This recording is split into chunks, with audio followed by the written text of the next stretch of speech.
His journal reads, "I had been trapped in the terminal for 6 days.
I stand in a white shell with a wooden base. The man or men that constructed this shell formed a rectangular hole into the wall of the shell, and now I have a glass window with no curtains. Standing there on the first floor in that shell, looking out at the houses across the street, lit by the tangerine hue of the street lamps, I imagine some of the residents of the homes tucked up in their beds on their parallel level. Other folk moving around their homes, talking to family members, shutting curtains, turning lamps off, putting out cats. Without due notice, the corners contort, popping in on themselves, an unconscious retraction decided upon minutes ago. The walls, shells, armatures and architectures pass away into the night, suspending the residents in a temporary static state up and down the street. I think about how close I am to the person next door, just 6 inches of brick and plaster, and how close I am to the people in the house at the end. With no framework or furniture, the people in this state of temporary suspension reanimate and continue to move about their business or just carry on sleeping. I watch them for a while, all in close proximity. One man is so close to the lady in the next home, he could lay out his fingertips on her shoulder. All are in their own separate worlds.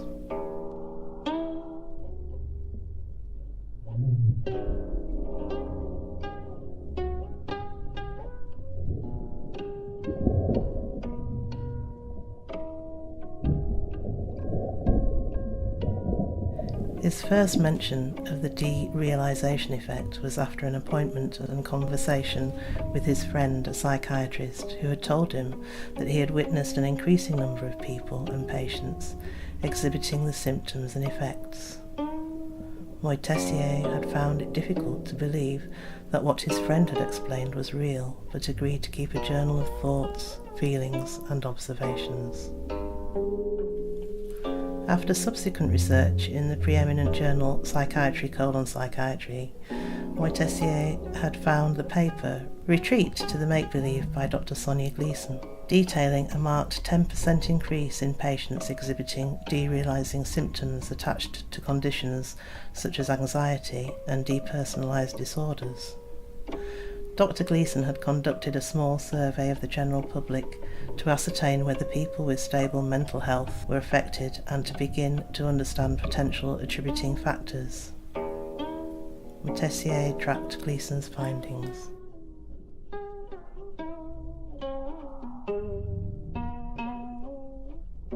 His journal noted, boundary of systems, media constructed spaces, mathematical universe, fake world.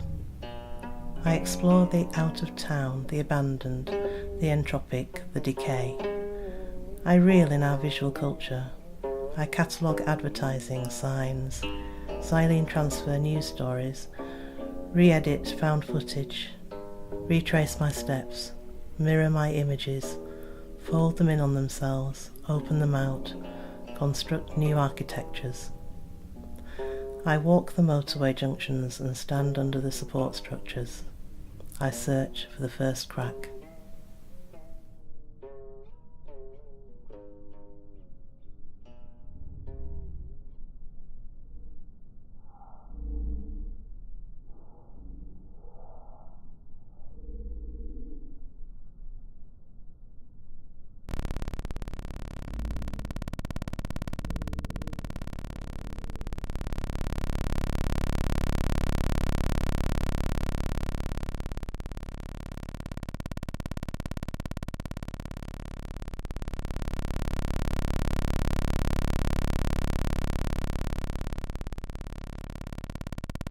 Twice in his life he had been asked whether he was related to Bernard Montessier. On the third occasion he had told the inquirer that Montessier had been his uncle, but that he didn't like to talk on the subject as the conversation almost always worked its way around to Crowhurst, and he was tired of the focus of David's circumnavigation and his fate during the race. He told me this over a cup of tea in the Excelsior Cafe. It was now a subway. I pictured our conversations there and visualised the elder gentleman we saw there regularly.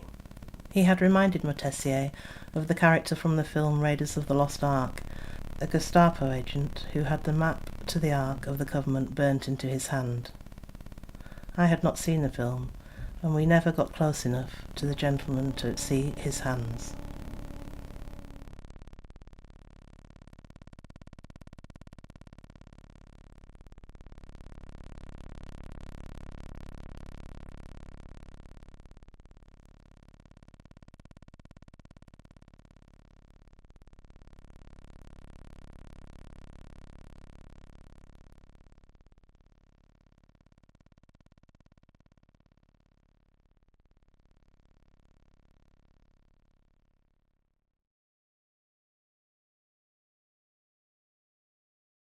His journal read, "Prism flecks shatter, white light bounces. My eyes squint as embers split and haze drifts at the boundaries of my vision. Deep in the distance the dark arches form. Desecrated coals drawn dormant from their dance of death lie miscast in the fired circle. Wakefulness grows. My vision restores focus. I lie motionless, with the remnants of the fire by my side. Gracefully snipping his teeth at the ends of the green blades, my companion raises his head from across the field. Sleek and healthy, his muscular frame renders its hazel-contoured beauty by the crisp, early morning broken shine. Slowly, he rebalances as the Victorian viaduct arches, holding a forgotten line, push the hillsides apart to reveal his majestic composure.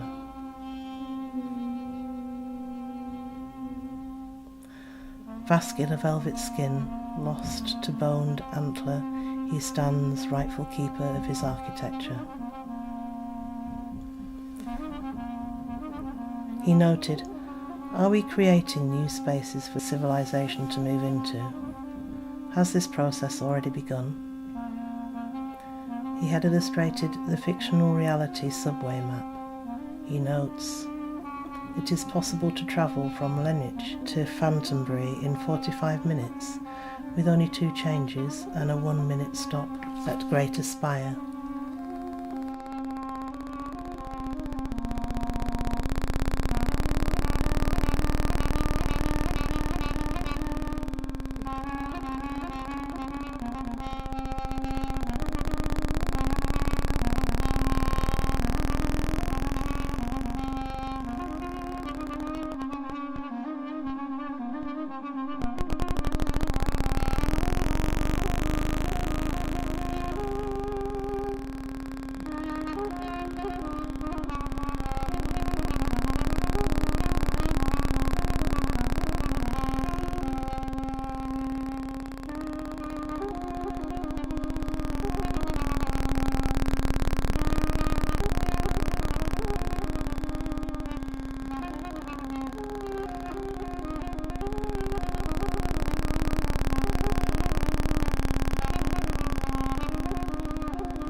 tenía mi cascabel con una cinta morada, con una cinta morada, yo tenía mi cascabel. Y como era de Oropel,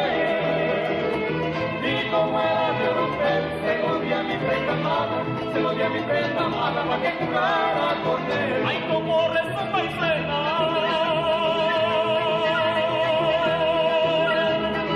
Ay, como rezumba y suena, rezumba y va resumbando, rezumba y va resumbando, mi cascabel en la arena.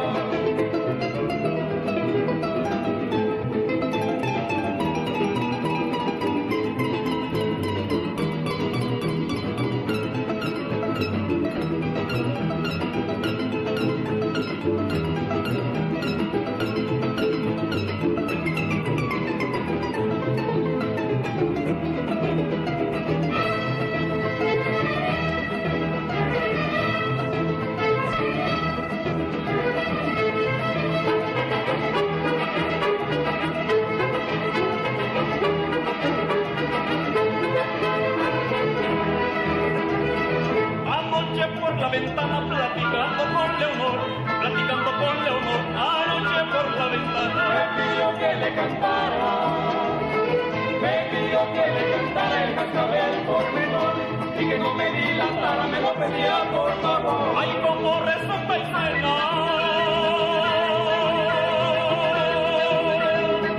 Ay, como rezumba y suena, rezumba y va resumbando, rezumba y va resumbando, mi cascabel en la arena.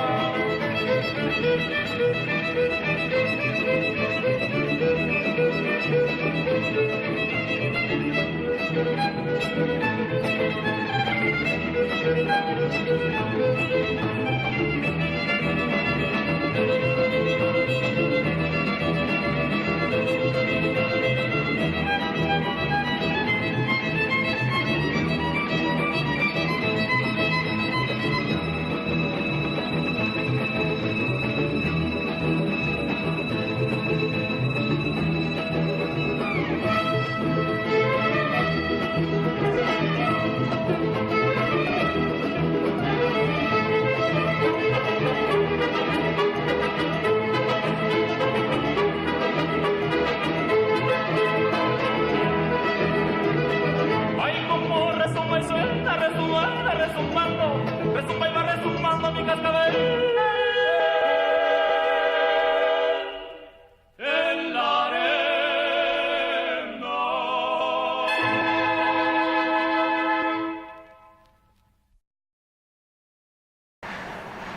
His journal reads, "A shadowed figure stands at the end of the bed, limp with paralysis from his walk of sleep. My eyes strain to divine his face. Darkness upon darkness, the edge of his silhouette blending into the room without definition. Building up the layers of thick oil to form the contours of his exterior flesh, I imagine attempting to paint his portrait with only a black hue. Lying in the dominance of the geometric giants, the atmosphere rolls over in the space above my head, drawing the surrogate shadow and the stadium's architecture into conflict with the black oil portrait. Corners and facets tar with the thick residue as the mass exterior gloops into interior, turning in on itself, dripping viscous drops of visceral change onto the white linen fabric of the bed.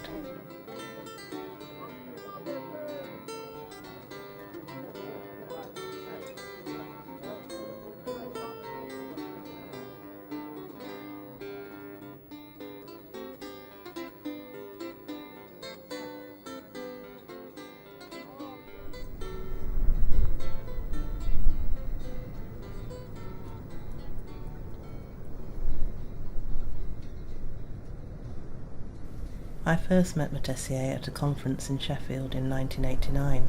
He told me, "Modernist utopian ruins live on in the mediated images of the world, increasingly more perfect and unreal.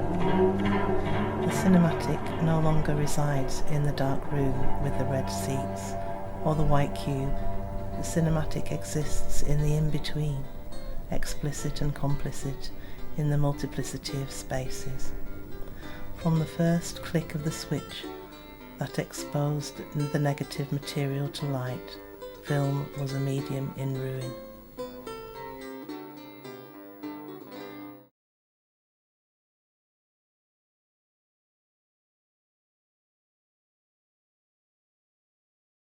His journal read, "The off-disciplinary highlight a need for a counterframe, a paradox. There is no definition for off-disciplinary. To try to define or categorize or summarize is to put one's foot on the path towards discipline. Remain off-map, off-path, with 2 feet in no man's land. Feel the terrain and feel at home here." He touched my shoulder, uncertain, and explore. "You can always return." I'm not certain what he meant. I walked with him when he was too ill to run. Out of the Ginwell we passed a poster for the upcoming Crowhurst film starring Colin Firth. Mortessier aired his grievance, although we both knew his uncle had been a plumbing engineer and had lived in Crossroads until his death in 1982. We took it in turns to glimpse through the crack in the fence to the abandoned vinegar factory.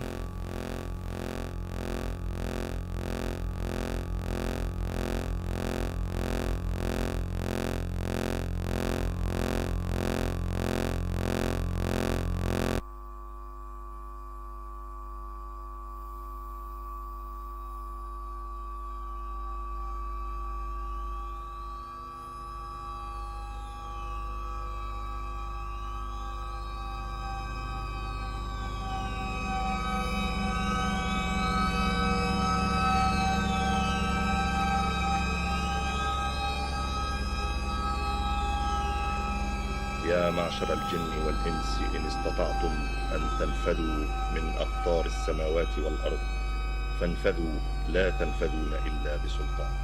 صدق الله. Saya ingin menyampaikan sekedar pesan singkat melalui satelit Voyager ini. Au-dessus des étangs, au-dessus des vallées, des montagnes, des bois, des nuages, des mers, par-delà le soleil, par-delà les éthers, par-delà les confins des sphères étoilées, mon esprit, tu te meus avec agilité, et comme un bon nageur qui se pâme dans l'onde, tu sillonnes gaiement l'immensité profonde avec une indistinction. मैं अपने मुल्क की जानिब से हमारे दोस्त जो खला में बसते हैं उनके लिए दोस्ती और खैर सगाली का पैगाम पेश करता हूँ।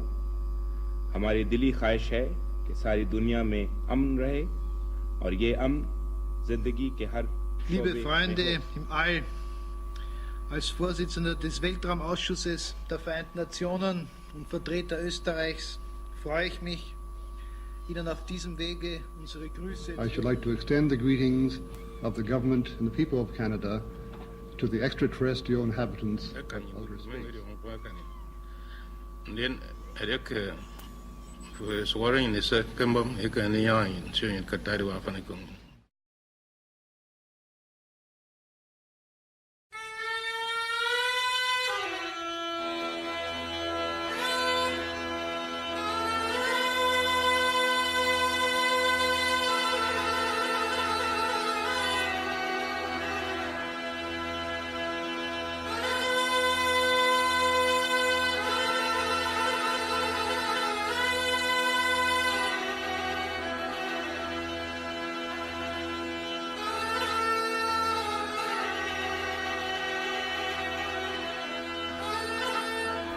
His journal reads, "I stand outside looking down the path at the prefabricated patterned concrete wall adjoining the house and feel the rough skin on my hands, scuffed from climbing the wall to escape to play in the grass at the front of the factory site."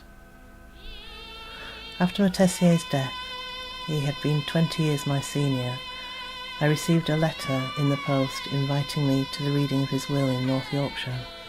It was the Goth weekend in Whitby when I visited.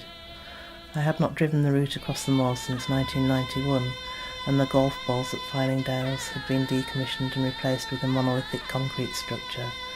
The motto, Vigilamus, we are watching. At the reading, in which there were 3 people present, myself, the solicitor, and Mortessier's daughter, I was informed that Mortessier had passed on to me his journals and 1 box of projector slides. "We can't keep up," he told me on a park bench in Stratford, looking at the ducks bobbing in the Avon. A contrast of objects, artefacts and ideas in ruin, architectural forms and their entropic position in systems and structures become ever more present, highlighted by the paradoxical permanence and brilliance of the perfect, ruined image.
As the Secretary General of the United Nations, an organization of 147 member states who represent almost all of the human inhabitants of the planet Earth, I send greetings on behalf of the people of our planet.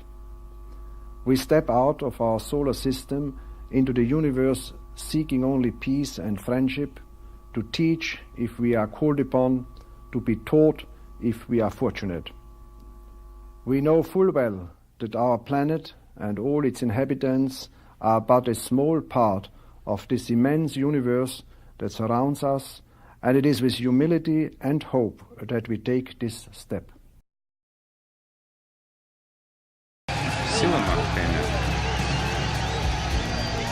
Oitinis poteste haerete, Eirenikos prospilus eleliftamen philon. Paz e felicidade a todos. 各位好嗎？祝各位平安、健康、快樂。Adanish Yushulne. Здравствуйте, приветствую вас. สวัสดีค่ะสหายในธรณีพ้นพวกเราในธรณีนี้ขอส่งมิตรจิตมาถึงท่านทุกคน تحياتنا للأصدقاء في النجوم يا ليت يجمعنا الزمان. Salutări la toată lumea. You are still dangerous. Bonjour tout le monde. You can be my wingman anytime. Bullshit. You can be mine.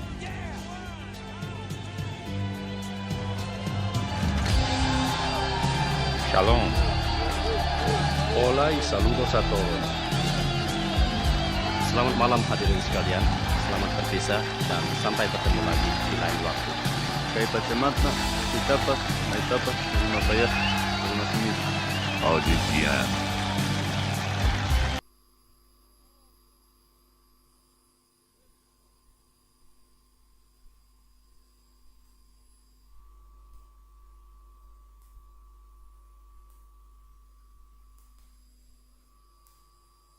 His journal detailed the construction of Tatlin's tower, but what was of more interest was Tatlin's ornithological fascination and his interest in constructing a machine so that man could fly.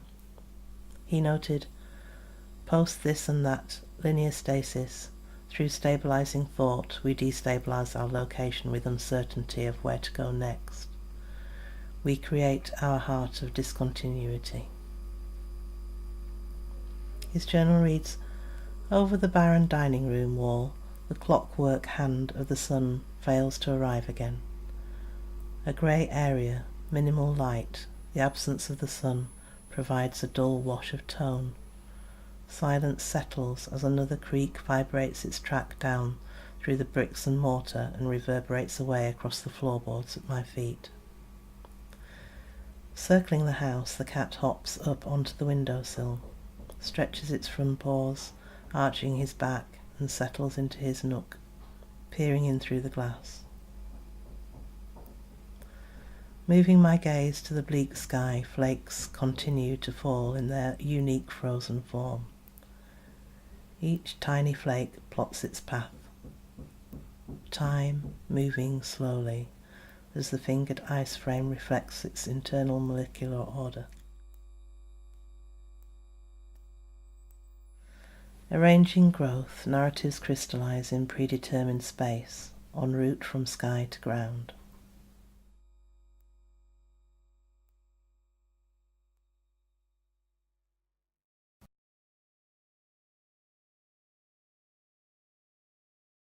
His journal reads, I sit at the dining table, my palms out in front of me, empty.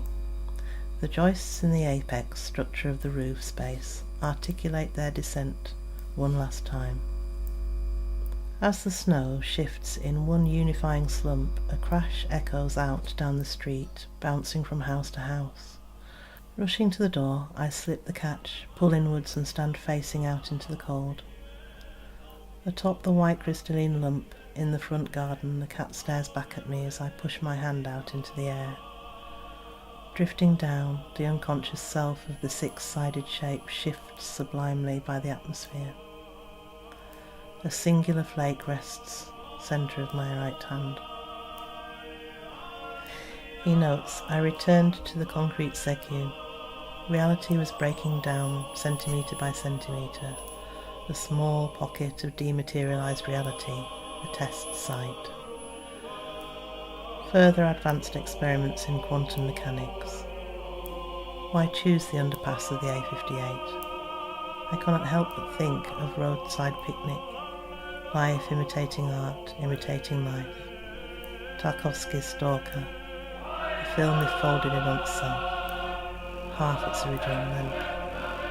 Space led delicately over space. I'm sure Andrei would not have been impressed. I set about a psycho-architectural portrait of Primark, but didn't get past the t-shirts.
His journal reads, "Faced with the chaos in the break of everyday routine, the holidaymakers at the Diamond Deluxe Hotel begin to order their days amidst the newly constructed man-made resort. Forcing only the white blocks from the Lego set up out of the ground, the apartments rise from the terrain, probably a construction attributed to ages 10 plus on the side of the box. Collective refreshment, joined later by observant anxiety, lingers in the faces of the guests on the first day of breakfast. As the week moves through its legitimate course, the certainty that the same linen towels will appear at the same resting bricks in the same order each day becomes almost significant in its regimented form. On return, a mist has started to form in one of the upstairs bedrooms. It lies at our feet during the evening, thick and heavy, giving clearance to the room. We stand like awkward obtrusions above an alien skyline. Across the street, a lamp flicks on, warming up a silhouette looking back at us and waving. It's Douglas Smith from number 23. "I have something for you," he tells me when I explain the mist to him the next day. In the morning light, a deeper, more impenetrable mist rises to suffocate the room. Standing with my back against the chimney breast, unable to see anything, I may as well be in the mind of Douglas Smith as standing in his bedroom. The outline of a dragon forms in the mist. I plug the fan in and turn the dial to its maximum spin. I travelled to the Diamond Deluxe Hotel. In Greece, I started to read through his journals again. I began to break his notes down and categorise them under 7 headings, using 7 colours to mark the entries. I ran my fingers across the coloured tabs sticking out of the top of the journals and imagined a flick book, then an early cinematic machine animating an illusory shadowed figure across the frame. He noted, "The best place to start is to get it all wrong. Begin with the truth."